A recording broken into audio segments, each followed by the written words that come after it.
See, black girl, listen when I say this. You my favorite song at the top of my playlist. See, you a queen and you gotta know your worth. Never be afraid to love yourself first. See, one, girl, you gotta know that you a boss. Two, and if he can't love you, then that's his loss. Three, always keep your crown on your head. Never let a broke nigga get comfortable in your bed. And I appreciate your help. Y'all, tonight we're talking about Love and Marriage Huntsville Reunion Part 2, the unaired clip. Right?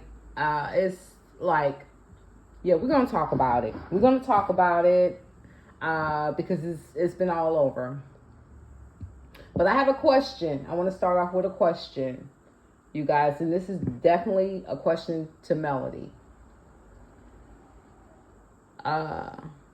I want to know, Melody, is this what you meant by Martell putting batteries in people's back? With Destiny coming out with this revenge, not the revenge porn, but this grooming situation, like this definitely feels like somebody put a battery in somebody's back, and Destiny, not somebody, but Destiny has been up here barking like a whole dog. Barking like a whole dog. So I think so.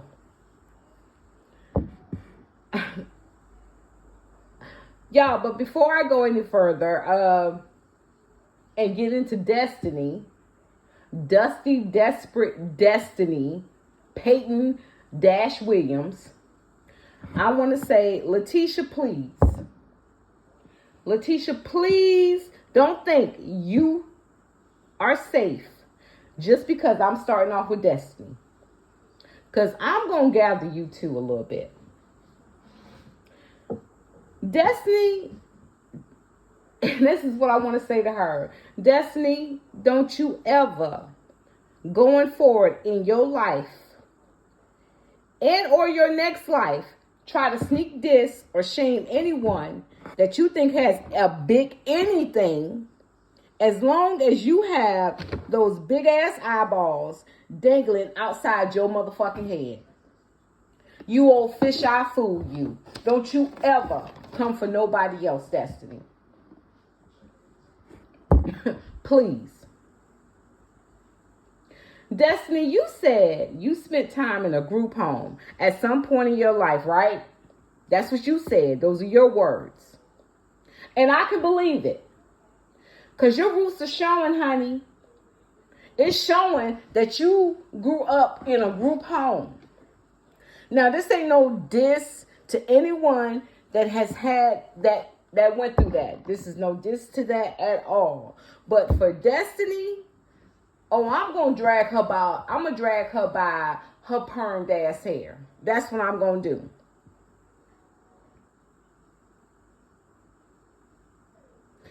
And let's be clear. I have never experienced that myself growing up in a group home, but I can deduce with a little common sense that only the strong survives in a group home. Am I right? I mean, y'all, let's keep it a buck. I mean, I can only imagine how you had to fight, lie, steal, just to make it through the day with your head on a swivel. Not knowing who you would have to fight, how you were going to get the things you needed and wanted. But thank God, Destiny. Thank God for your father who fought to get you up out that situation, out the system, right? But fast forward to now. I just want to fast forward to now, honey, because I want to fast forward to now. You a big girl. You a whole grown-ass woman in your 40s. In your 40s, because you didn't want to admit to how your age on the reunion stage. But we all know you're in your 40s, honey. You done been married / divorced and had a child.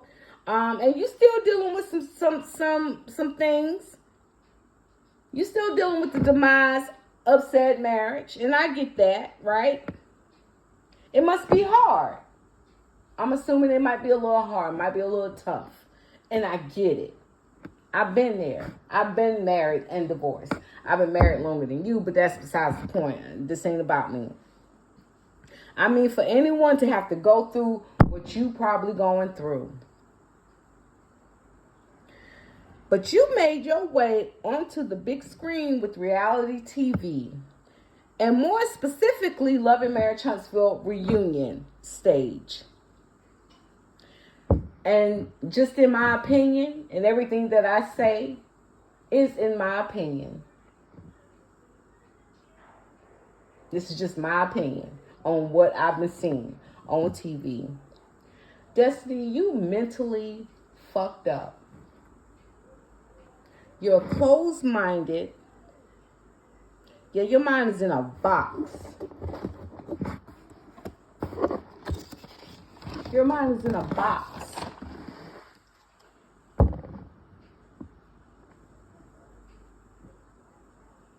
And it's a tough box. Because you out here still acting as if you're in a group home, in my opinion.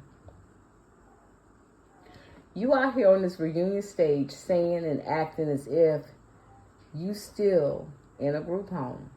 For young girls saying and doing anything to survive, to ensure you can eat and have a bed for the next day to lay down in. Girl, you really out here looking pathetic. Like, this whole season with you on it, in my opinion, you look like you were so thirsty. You would do anything just to stay relevant. And I hope Letitia, with that plastic black bob on her head, sees that you can't be trusted. But considering she and Martell are the only two on this stage that I know of that are originally from Alabama, no dig, just similarities, you guys, just similarities. I pay attention. I look at patterns with people. Y'all got to understand how my mind works. I doubt it. And speaking on Letitia, who has a tendency to vomit out everything she knows, everything she thinks she knows, heard about. When she gets mad, when Letitia gets mad, especially while dressed looking like she's on the women's auxiliary board up at the church, she gonna tell it all. She gonna spill the beans, and I think she gonna add a little seasoning on it too. I never trusted Letitia because we have seen when things don't go her way, she vomits.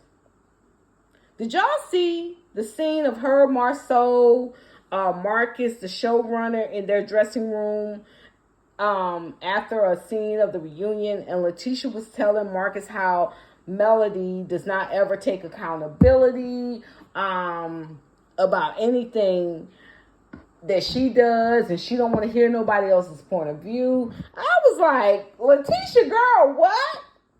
Are you serious right now? Like, is this what you doing? This is what you doing. Y'all, I'm going to be honest with y'all. I was actually looking for the mirror that I'm sure Letitia was looking in when she said this. Because Letitia, girl, you tried it. It seemed like you read yourself. You said Mel's name, but it seemed like you read yourself. Because Letitia, you never take any accountability for anything that you do. And if you do, you're going to bring up something that person did just so you can say, well, you did this, so that's why. Girl, you are such a teenager. You said you be bouncing and walking and talking when you bouncing, when you walking and talking, you be bouncing away. That's the cheerleader in you. And girl, you said your girlfriends, your friends, they're like your sisters. Girl, I'm gonna need you to grow up. I'm gonna need you to grow the fuck up, Letitia. I'm gonna need you to grow up. If your mama or dad has not had any other daughter other than you, you don't have no sisters. And you can't just befriend people. But that's something you're going to have to learn. However, at this juncture, I liked how Kimmy, and before I get into that, you guys, this is all about Destiny saying that Mel and Martell groomed her. And this goes back to Destiny's age and the fact that she did not want to disclose her age. And I think a lot of us already know Destiny is in her 40s. Right? She said they groomed her. And Mel was trying to get understanding of that. Like, what do you mean? Y'all, I don't even feel like going through all that bullshit because I felt like that was total bullshit. But I'm going to say this. Destiny brought up some information that was told to her by Letitia. And I'm probably going to talk about it in, in this same video. That Mel had relations with her husband on their 10th year wedding anniversary. You guys, if you watched the show, we seen when they went out, blah, blah, blah, blah, blah.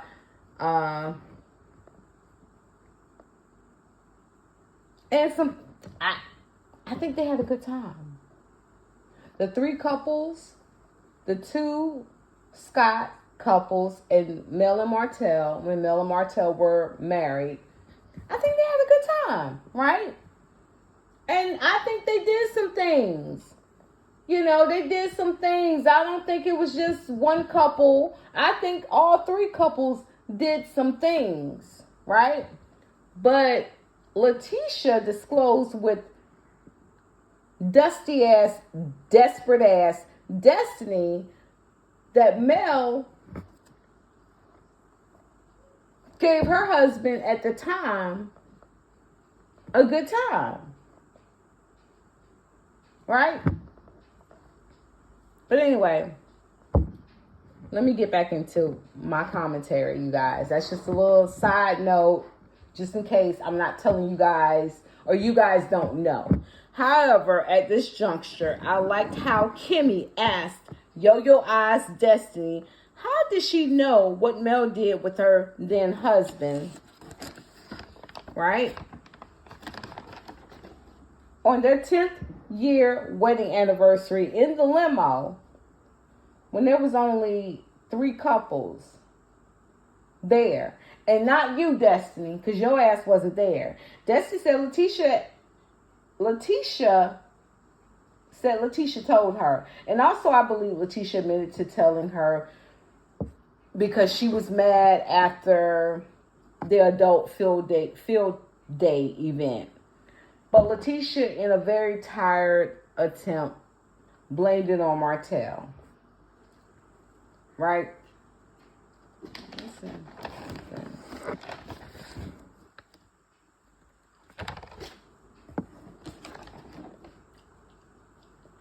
And y'all, we see Letitia, she grabs her eyes or her face as if like, oh God, oh no, I told you that, but I didn't think you was gonna say it. Letitia, you vomit. You get angry and you start saying everything that you possibly know.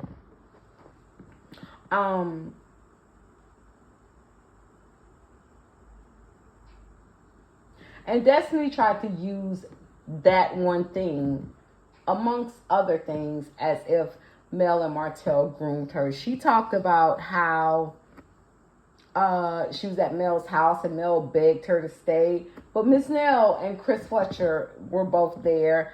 And Miss Nell said that she told Destiny, no, you need to take your ass home. And it was just crazy. But basically, and this is my opinion, but Destiny, this grooming accusation is a stretch. even for your long ass eyeballs. It's unbelievable and it's giving. I'll do anything, just about anything. I'll do anything, what? Anything for this little piece of check. Oh my God. Like, this is probably, in my opinion, like the worst thing that could happen to Love and Marriage Huntsville. But also the best thing, because as we all know, Mel has quit the show. Mel is like, I'm done with these people. In my opinion, Melody should have never been involved with these people. But, in order to know someone, you got to deal with them. You have to deal with people in order to get to know them. I feel that Mel is, and maybe even was, such an open person, wanting to help, wanting to see other people succeed, because she knows that she has always been on her way up. She admitted herself she's very, what's the word I'm looking for, you guys? Ambitious, right? And I think an ambitious person is always looking to meet other people and think that they have the same. But you know what? As you get older, or as you grow as a person, you realize everybody's not on the same level that you're on. And I think Mel has got a very unwelcome surprise with really getting to know these people that were, and when I say these people, these castmates that she did not know. She only knew through her ex. And she's seeing how low they will go. Letitia, at the very beginning of this season, you guys, and I know I'm going to take y'all back for a little history lesson with Love and Marriage Huntsville. I didn't understand why Melody didn't really like Letitia. Letitia seemed like she was so soft-spoken and she was blah, blah, blah. Oh, yeah. But as time has passed, Letitia has definitely shown her hand that she just didn't like Mel. And she'd rather deal with Mel when she felt like Mel was going through something than deal with Mel when Mel was up and coming. Kimmy was another surprise. Like, we all thought Kimmy had a level head. We thought Kimmy saw the bullshit, called it out for what it was. Kimmy was, it was like a battle. It was like she was caught in the middle of whatever Letitia and Mel were going through. And then finally, we saw that Kimmy was like, you know what, she gonna fight for her marriage. And if that meant befriending Letitia and all Letitia's antics and bullshit, then she'd rather be over there so she could have a soft life at home, which we know ain't soft because Maurice don't do shit. But that's just my opinion. I also want to add, you guys, with these low vibrational earth signs being Destiny and Martell, the bull and the devil, the Taurus and the Capricorn, these two as a team are the lowest and the dumbest duo together that has ever graced our television screen, that would make good prison buddies, in my opinion, because they will go so low, they don't even care what the consequences are, just to make someone else feel low, like how they are. And that's just in my opinion, you guys. Y'all drop down in the comments. Let me know your thoughts. It's Talis T. I'm out. Y'all. See, black girl, listen when I say this. You my favorite song at the top of my playlist. See, you a queen and you gotta know your worth. Never be afraid to love yourself first. See, 1, girl, you gotta know that you a boss. 2, and if he can't love you, then that's his loss. 3, always keep your crown on your head. Never let a broke nigga get comfortable in your bed.